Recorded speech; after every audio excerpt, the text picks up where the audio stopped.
जय श्री कृष्ण मित्रों, जय हिंद, जय भारत। मैं संतोष कुमार मीना आपके अपने नॉलेज स्काउट चैनल पर आपका स्वागत करता हूं। आज हम चक्रवृद्धि ब्याज के अगले सवालों को करेंगे। आज हमारा सवाल है, प्रश्न है, 12,000 रुपये का 8% वार्षिक चक्रवृद्धि ब्याज की दर से एक वर्ष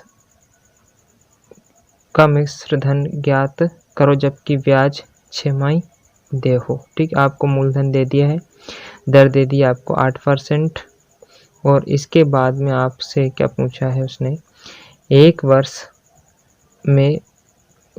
बाद मिश्र धन ज्ञात करना है और ब्याज की गणना। इसमें अंतर क्या है, इसमें छमाही गणना करनी है, बस इतना सा अंतर आया और सब कुछ वैसा का वैसा ही है।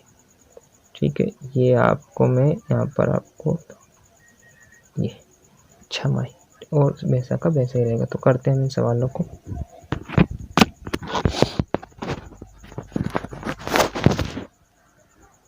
देखिए यहाँ पर प्रिंसिपल है आपका 12,000 रुपये, आर है आपके 8%, समय आपका है 1 वर्ष, एंड आपसे पूछा है मिश्र धन।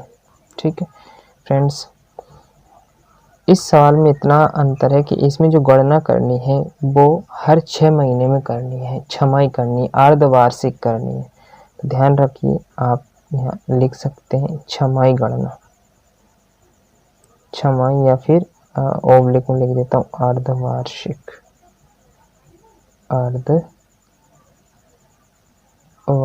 गणना करना है। ठीक, जब भी ये शब्द लिखा आ जाए उस कंडीशन में क्या होता है कि जो दर होती है वो हो जाती आधी, मतलब 8 का कितना हो गया 4%, और समय हो जाता है 2 गुना, मतलब 2 वर्ष। किस कंडीशन में? अर्धवार्षिक कंडीशन में। ठीक है, आपको समझ में आ गया। कहीं पर आप नोट करके लिख सकते हैं, अर्धवार्षिक गणना करने पर, छमाही गणना करने पर दर को आधा कर दिया जाता है और समय को क्या कर दिया जाता है, दोगुना कर दिया जाता है। ठीक है, अब हम सवाल को सॉल्व करते हैं। तो अभी तक हमने इस मेथड सॉल्व किया रेशो मेथड से। तो यहाँ पे पी की वैल्यू है आपकी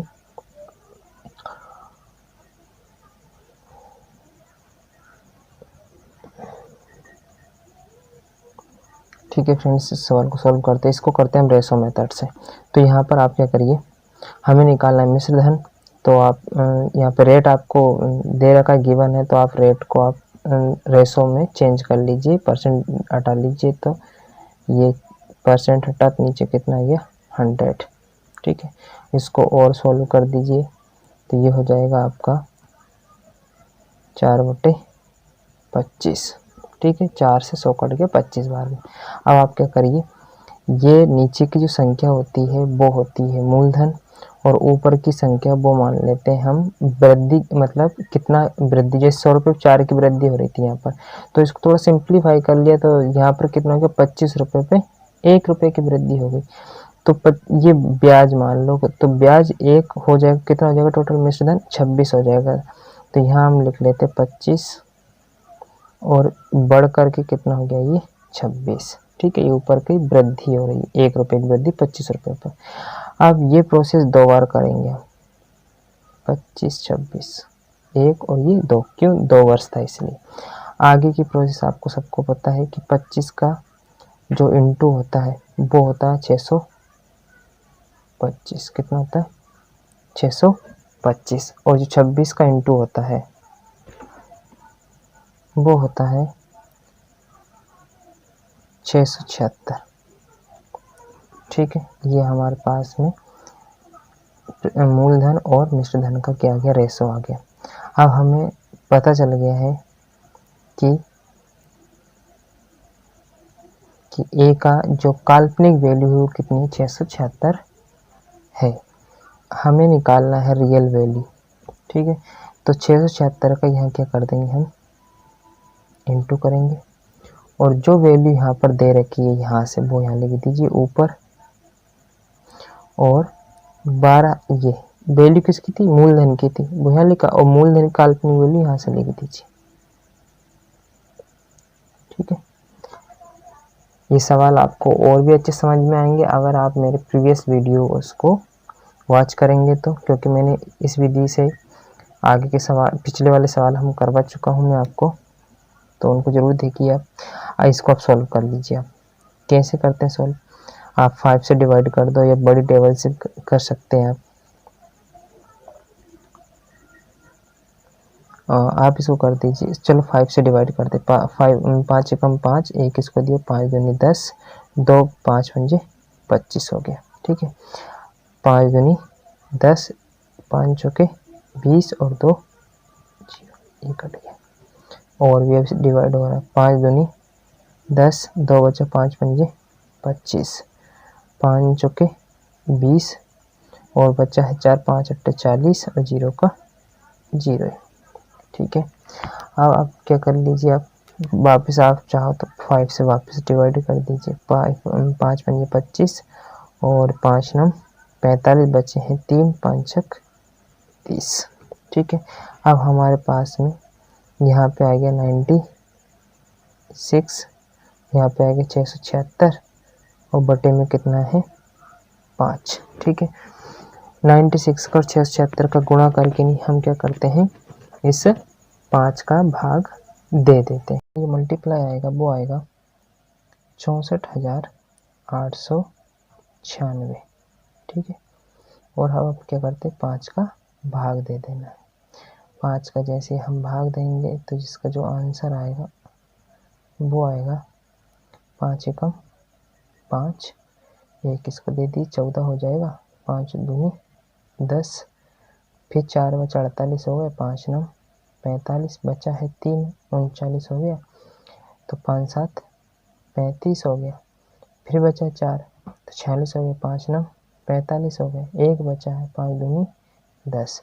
तो आपका जो आंसर आया वो आया 12,979.2।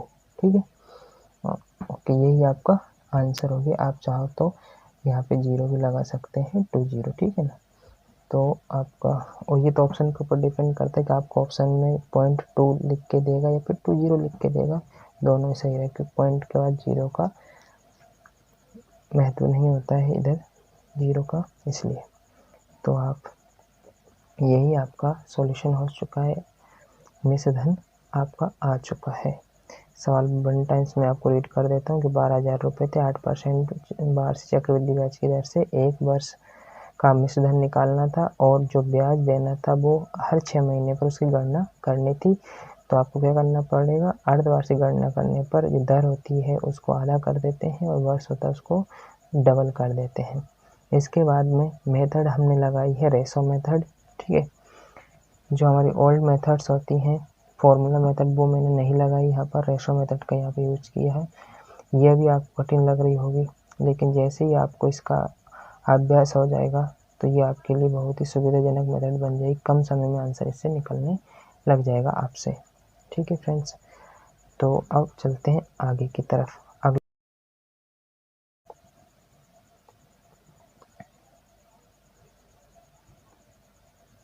ठीक है, अगला क्वेश्चन मैं ले लेता हूँ। मान लो आपको क्वेश्चन दे दिया है, मूलधन दे दिया आपको 50,000 रुपये। ठीक है, ये 50,000 रुपये मान लो आप मूलधन है, और आपसे, और दर मान लो हमें दे दी है 16%। ये 16% दर हो गई आपकी। और अब टाइम में चेंज कर लेते हैं हम, टाइम ले लेते हैं हम 9 माह। ठीक है, और ठीक है, और आपसे ये पूछ रहा है यहाँ पर वो कि 9 माह बाद वो कितनी राशि चुकाएगा। मतलब आपसे पूछा है मिश्र धन, क्या पूछा है, मिश्र धन पूछा है। ठीक है, इसमें जो गणना है, मान लो वो इसमें जो गणना कर रहा है वो कर रहा है आपकी, किसका लेता है उसको, तिमाही गणना है। जो ब्याज की गणना है वो कौन सी करना है, तिमाही आधार पर देना होगा। यह लिख देता हूँ, यदि ब्याज तिमाही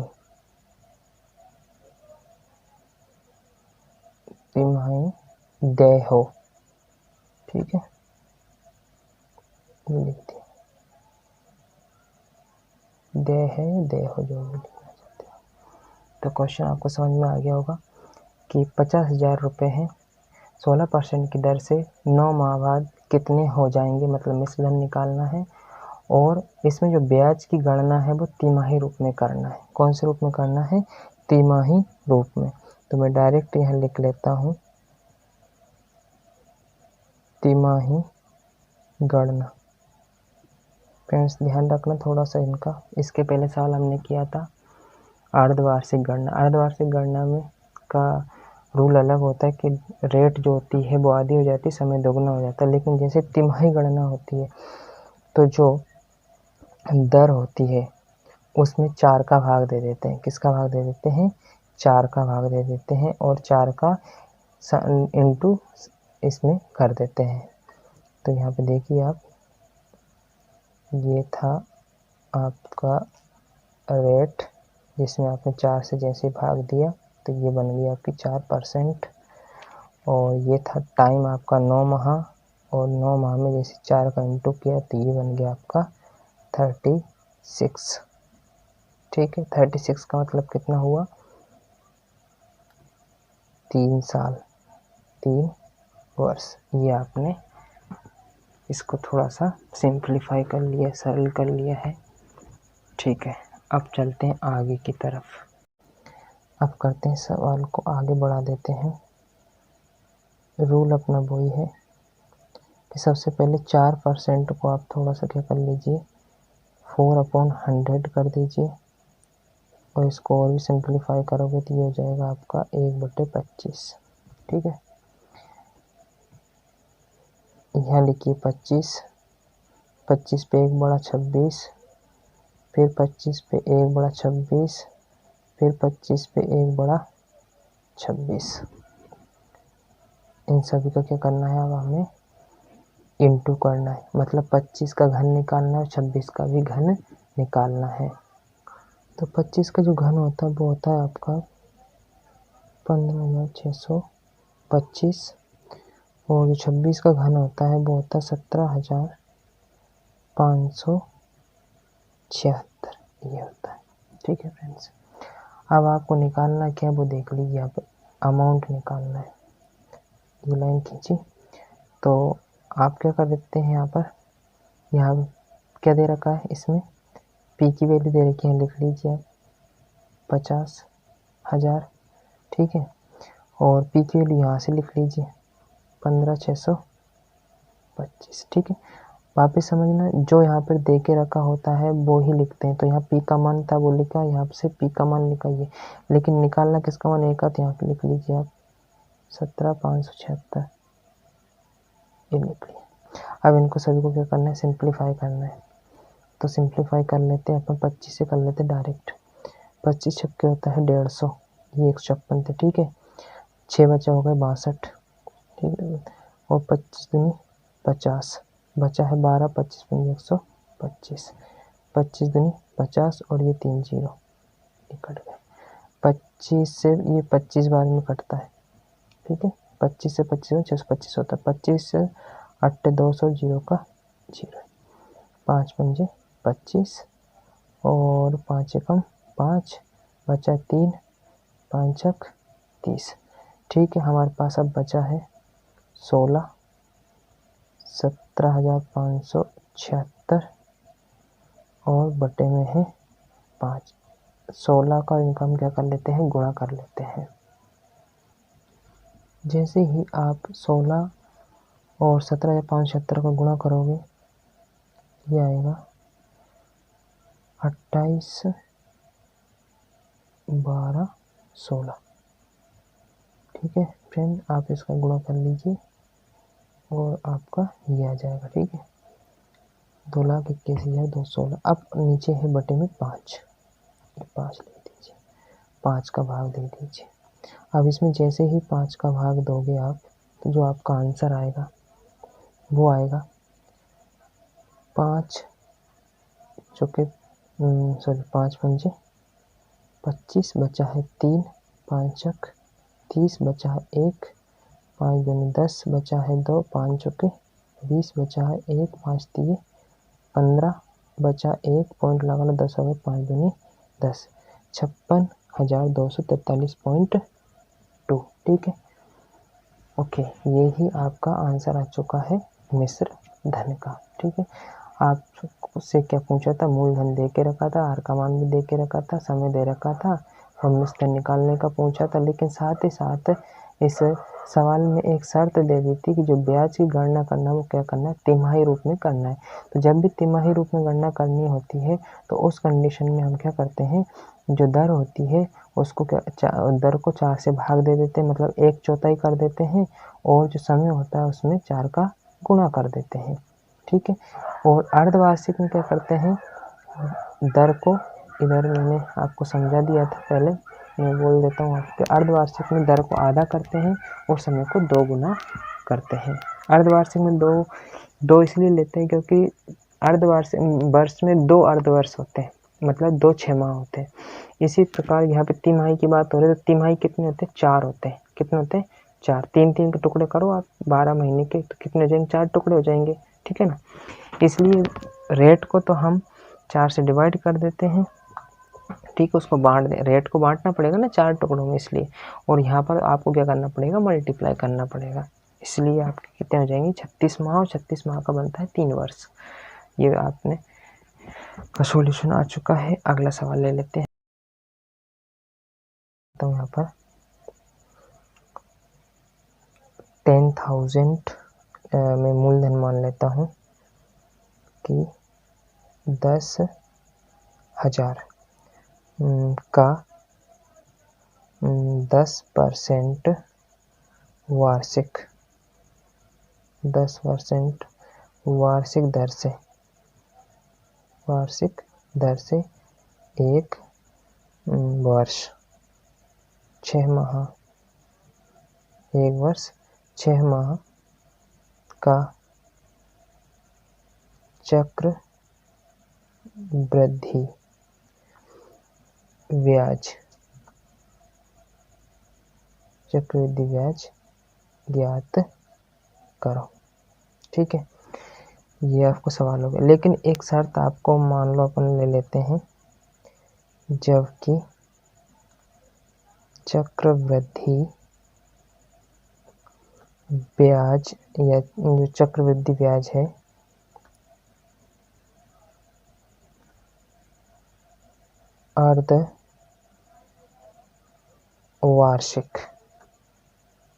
अर्धवार्षिक आधार पर देय है,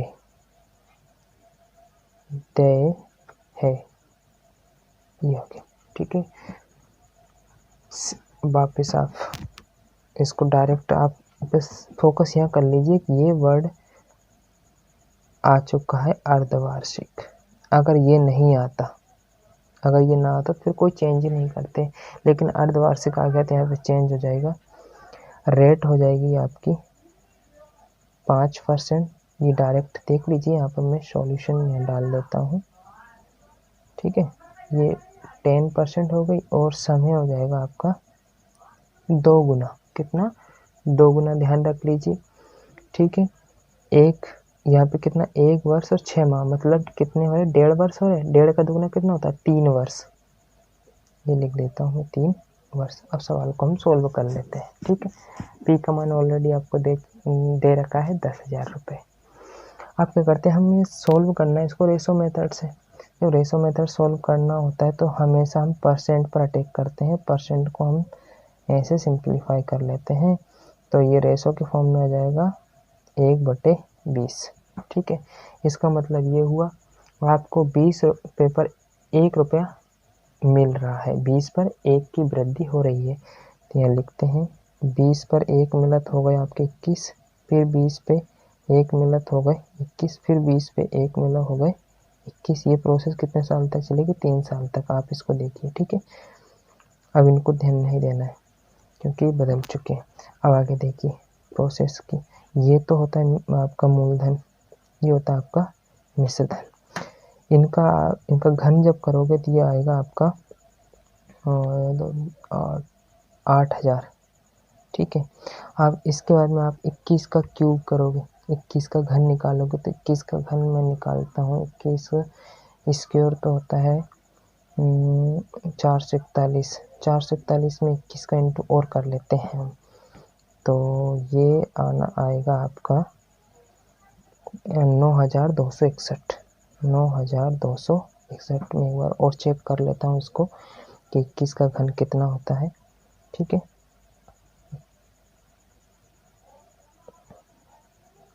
9,261 ही होता है।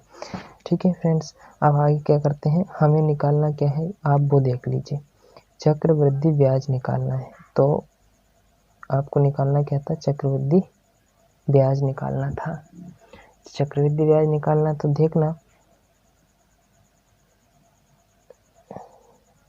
जो निकालना होता है उसकी काल्पनिक वैल्यू को क्या करते हैं, इनटू करते हैं। लेकिन यहाँ पे देखना, यहाँ आपके पास मूलधन का मान है, मिश्र धन का मान है, लेकिन सीआई का मान यहाँ पर नहीं है, तो आप निकाल लो यहाँ पर सीआई का मान। मूलधन 8,000 था, 9,261 हो गया, तो बड़ा कितना 1,261। तो यहाँ लिख लीजिए 1,261, ये सीआई आ गई, यहाँ लिख दीजिए आप 1,261, ये ठीक है। अब आप क्या करते हैं, यहाँ से वैल्यू आपको किसकी दे रखी, मूलधन की, वो लिख लीजिए मूलधन कितना दे रखा आपको 10,000, और मूलधन की वैल्यू इसमें से लिख लीजिए 8,000। इनको सॉल्व कर दीजिए, 1 2 3 1 2 3, ये सॉल्व हो गया। अब 8 भी कट जाएगा, 2 से 2 चौके 8, 2 पंजे 10। ठीक है, अब नहीं कटेगा कुछ भी। 5 का इंटू इसमें कर लीजिए, 5 एकम 5, 5 छक 30, हासिल आएगी 3, और 5 दूनी 10 और 3 13, हासिल आएगी 1, और 5 एकम 5 और 1 6, नीचे आ जाएगा आपका 4। आप क्या करते हैं, इस 4 का भाग इसमें हम दे देते हैं। ठीक है, 4 का भाग देंगे, 4 एकम 4, बचा है 2, हो गए 23, 4 पंजे 20, बचे हैं 3, हो गए 30, 4 7 28, बचे हैं 2, हो गए 25, 4 छंग 24। ठीक है, अब क्या 4 छंग 24 ये हो गए, बचे कितने आपके, 1 बचे हैं, तो हो जाएगा आपका कुछ पॉइंट, इधर कुछ अंक नहीं है, पॉइंट बढ़ाकर 10 कर लीजिए, आपको कितना 10 हो जाएगा, 4 दूनी 8 हो जाएगा। फिर बचे 2, 4 पंजे 20। तो फ्रेंड यहाँ पर आप यहाँ कंफ्यूज मत हो जाना कि 4 से मैंने भाग दिया, आप जैसे आप भाग देते हैं ना, ऐसे भाग देकर देख लेना ऐसे। ठीक है, जो यहाँ पे आएगा वो मैंने यहाँ लिख दिया है, मैंने डायरेक्ट इसमें भाग दिया, तो यही आपका क्या आ गया, चक्रवृद्धि ब्याज आ चुका है। तो फ्रेंड्स, मुझे नहीं लगता अब आपको कुछ इसमें डाउट होगा, और ये आपको ये वीडियो कैसा लगा ये ज़रूर मुझे कमेंट बॉक्स में कमेंट करके बताएं। और अगर आप मेरे इस चैनल के लिए न्यू मित्र हो, न्यू स्टूडेंट्स हो, तो आप बेल आइकन पर प्रेस ज़रूर करें, जिससे कि मेरे नए वीडियोस का नोटिफिकेशन आप तक पहुंच जाए। तो अगले वीडियो के तक के लिए आपसे विदा लेता हूं। जय हिंद, जय भारत, जय श्री कृष्ण।